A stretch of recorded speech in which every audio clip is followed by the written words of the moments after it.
Hello all, welcome to the next session of private equity. Today we'll discuss about the private placement memorandum, how it is in the private equity. So ever heard about the private placement memorandum or PPM? If you are investing in private equity, this document is a golden rule book.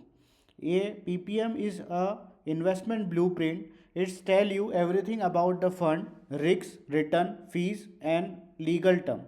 No flashy ad, just raw fact of for the serious investor, maybe the LP or GP or maybe the institution or maybe the other parties as well. Before putting your money into any PE fund, read the PPM because in finance, what is don't know can cost you a lot. Want more insight in PE fund knowledge? Please stay tuned with this channel. So PPM is a legal document. At last, it is a strategy decide about all the how PE firm work, risks and the terms.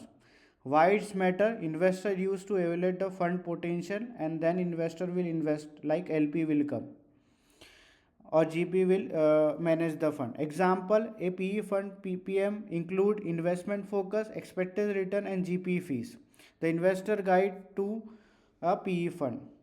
So that's all for PPM. If you want more insight on this part, please like and share this or comment us with any part. Thank you so much for watching. We'll meet you on the next part.